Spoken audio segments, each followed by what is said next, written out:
Confidence is internal.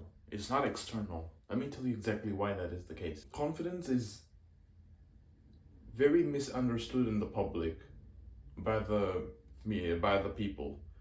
Confidence isn't you showing everyone how amazing, how great you are. That's arrogance. And usually arrogance is when you don't even do what you say you do. You just want to say it out so that you kind of boost your ego, you kind of increase your status among your people. That's what arrogance is. Confidence is not what that is. If you show arrogance, man, look at me, I'm so confident, man, I get so many girls, man, every girl loves me, man, all the guys respect me, I have the biggest body, or I'm the strongest guy among every one of you. These types of things are not confidence. This is arrogance, and this shows you insecurity, because the things that you're talking about in those things, you kind of are afraid to judge yourself in those. That's why you kind of say something to prove to yourself that you're not something like that. Deep down to your subconscious self. Your conscious self is saying that to your subconscious self to kind of diminish that insecurity. But that still shows that that's insecurity. That's arrogance, not confidence. And nobody's going to take you seriously like that, because they can see that you're not like that clearly. Because when a person says he's arrogant and doesn't back it up with results, nobody's going to take him seriously. Nobody will. However, a confident person who doesn't need, he doesn't need to say who he isn't. He doesn't need to say. People around him know what he has done, who he is as a person, and that is enough. He doesn't have the need to say to other people, hey, look at me, I'm so confident, look at me. Guys, I'm the most alpha guy here. If somebody says they're alpha, they're not alpha, they're beta. If somebody says that, no, alpha says that he's alpha. A rich guy doesn't have to tell everyone he's rich. Hey guys, look at me, I'm rich. Look at me, I'm rich. I have this watch. Look at me, I have this other watch. I have this car. I have this house. He just has to show it. Well, not show it. People just have to see it from him that he is, and they'll know. You see somebody driving down a Porsche down the road. Yeah, of course he's rich. He doesn't have to say it. You can see it. Maybe his daddy bought it for him. Maybe he worked hard for it, but he's rich. So a rich person doesn't have to say something stupid like that to show others. He can just show it. He can just bring his results with him. That's it. Only a humble person wouldn't do those things. Somebody who's down to earth. Somebody who's humble. He will not do those things. He's going to be appreciative of humans. He's going to like humans. He wants to do good things for other people. He's working on himself. That's what confidence is.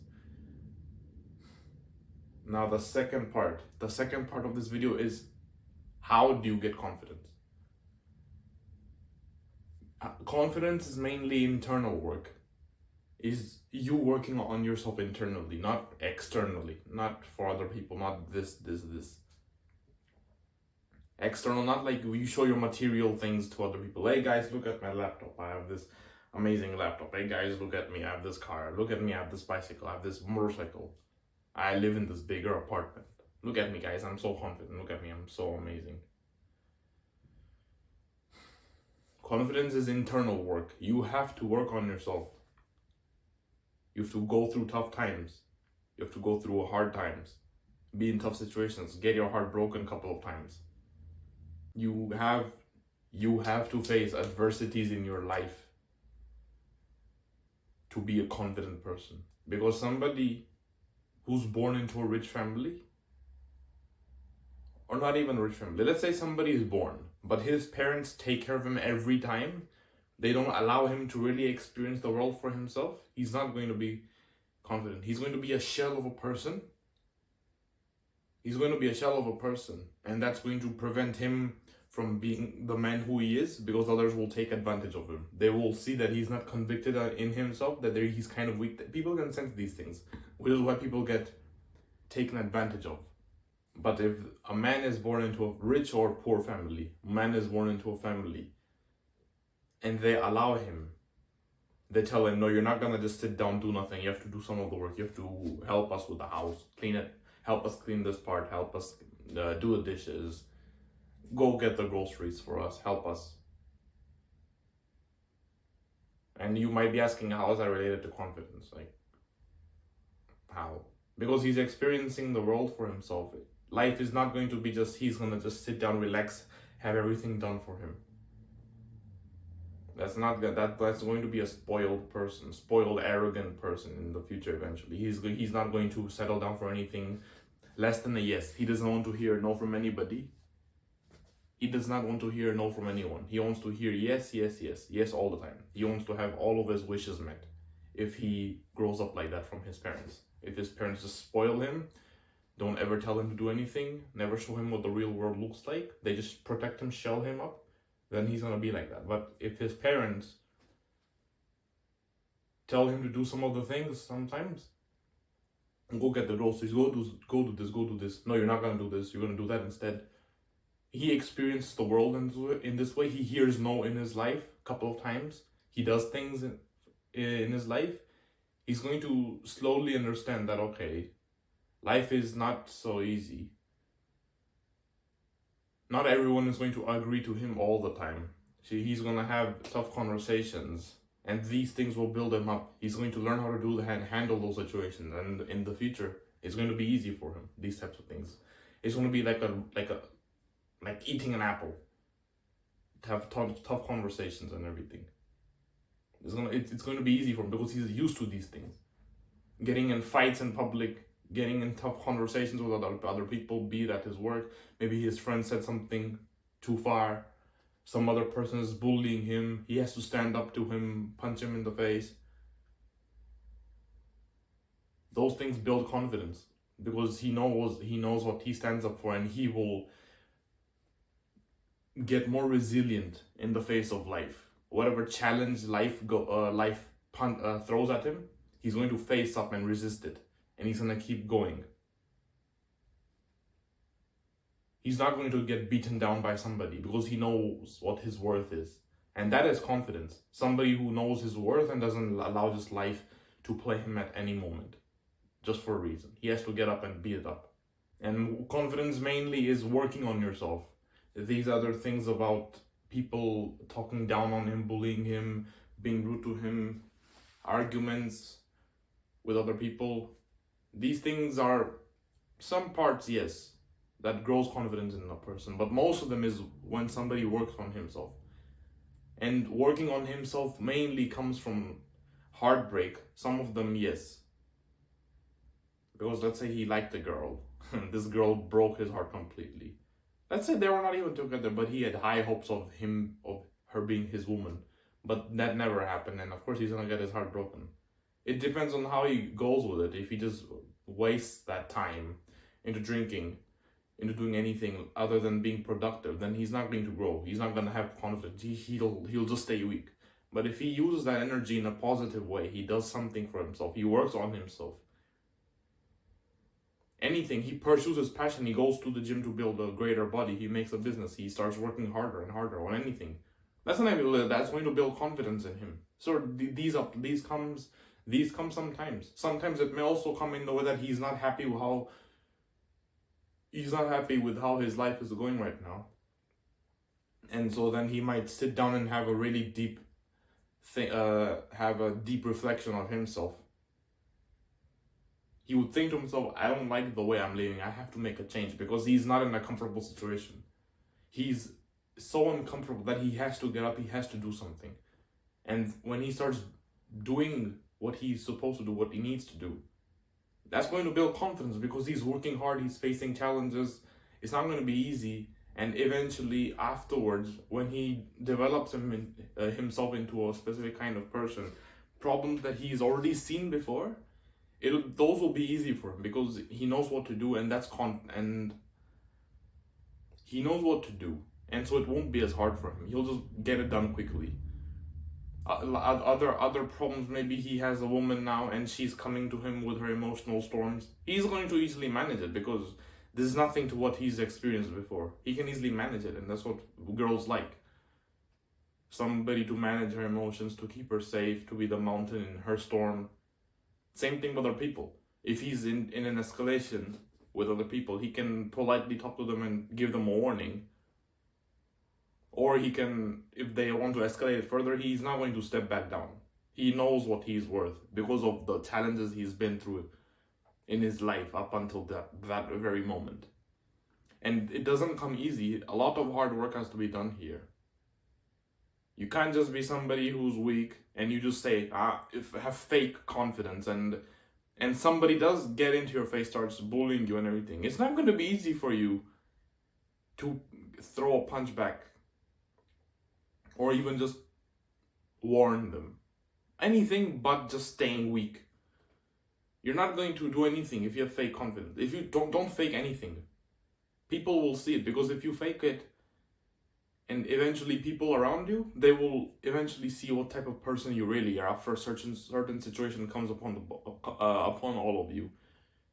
They will think, okay, this guy seems to know what he's doing, but that situation kind of breaks him down, and he completely acts opposite. He acts in a way that nobody has ever seen him before, and that's going to tell them he's been fake the whole time. He's been lying to us. We can't trust him anymore. So that makes you not a trustable person. You cannot do that. Don't fake anything. Just build up, be in the process. Go through the process of hard work. Go through the process of getting punched in your face by life. Get used to that. Eventually you're going to build yourself into a person. And your results will show it to other people. You know, when you build a good body in the gym, you don't go to other people and tell them, "Hey guys, look at my muscles. Hey, look at my muscles." You're not gonna do that. Your results will show out to the world. The world will see what you have done, and they're gonna respect you for it, and you're gonna feel better about it because the pain you went through, constantly disciplining yourself to keep going, constantly eating good, proper, nutritious food consistently. Those things are not easy. This is what builds you up into the man that you want to be eventually. And that is what it is, confidence. The harder you work on yourself, the more and more of this you will have. The more and more of this you will have. So never fake it. Be real, be authentic to yourself, be authentic to the world. Never fake this. This is not going to be good for you. It will bring you down. You will lose respect among your peers. So never fake this. Always be authentic to them, to yourself. And now I'm going to be talking about what I went through. I've told you my story of how I used to be a fat kid and everything. Yes, even after I lost all that weight. Yes, if you don't know, I was basically a very fat kid in high school. And after I graduated, I looked at myself, I stepped on the scale and I saw the weight. And I immediately made a change. I immediately thought that's too much, so I started cutting down all that weight. And in 10 months, I lost 50 kilos. But that was not the end.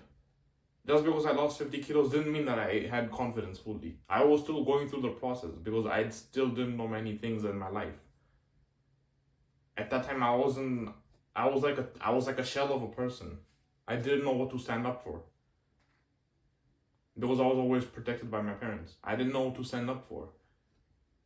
And so when I went to the university, when I left my home, and I came here to Poland, the very first night when I stepped into my dormitory, my room,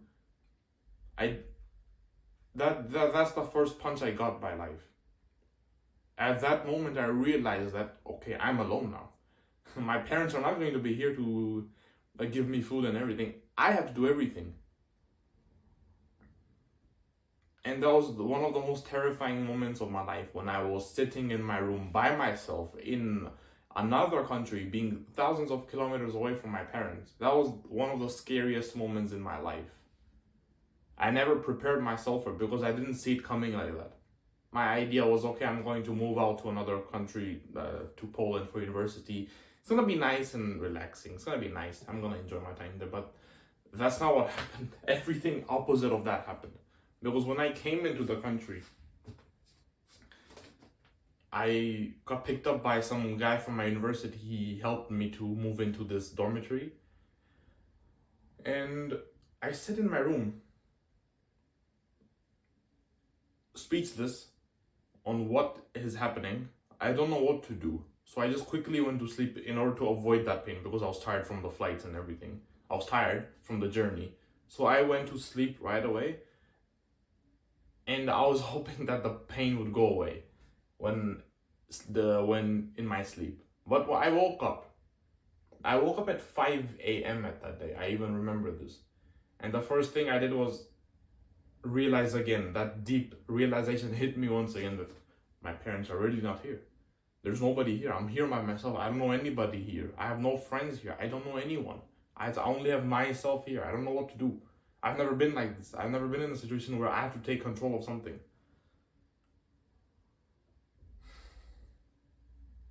And of course I was heartbroken. I immediately called my parents and was talking to them to kind of feel that they're still with me. And I spoke to them for hours. Then I went to the university to do some documentation. Then I came back again. I had that realization. That was not the end. My weight loss was nothing compared to what I was going to go through now. And eventually I met some Indian people. And at first I liked them. I thought, okay, these are going to be my friends. They're going to be very nice to me and so on and so on. But they saw the lack of conviction and the confidence I had because of my insecurities, because like I said, this was my first time leaving my home. They could see that. They could see that made me weak of a person. Like, I didn't stand up for anything. I didn't have any balls at that time. And so slowly they started taking advantage of me. They started asking me for money.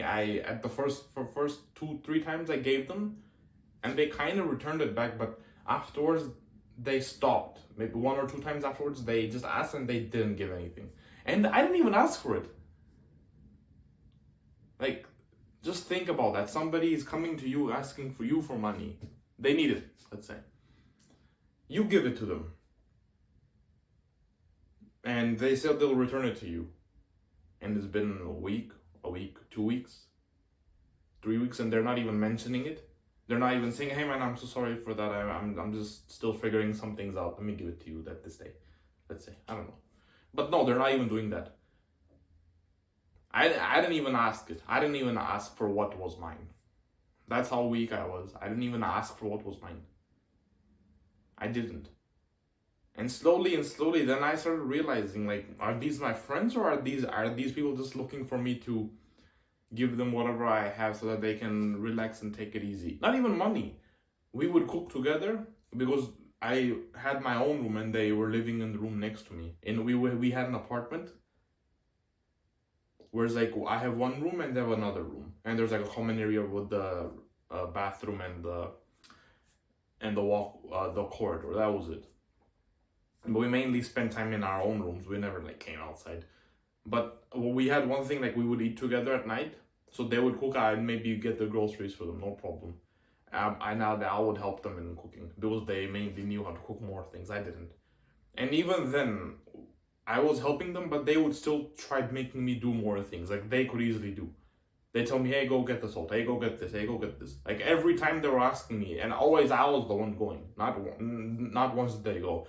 And they had this one friend who I respect, who I like till this day.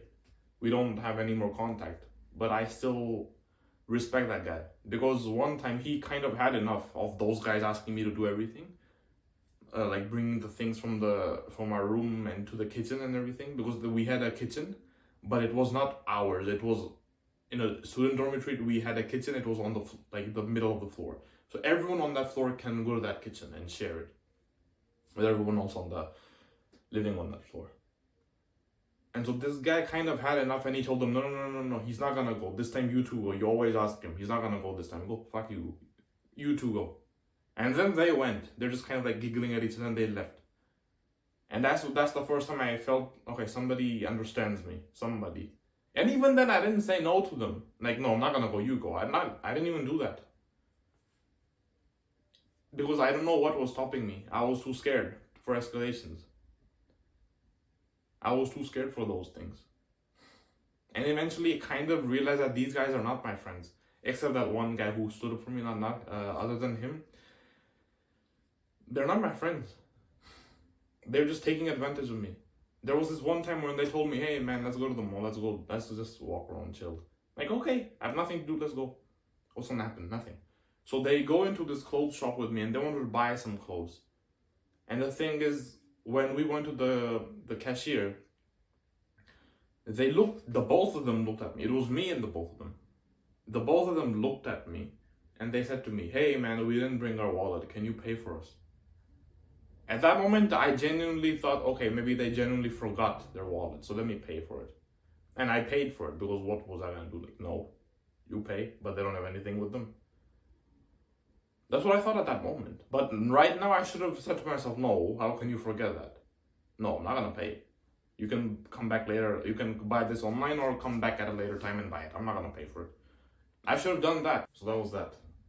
At that moment, I thought, okay, they genuinely forgot it, and then I paid for it.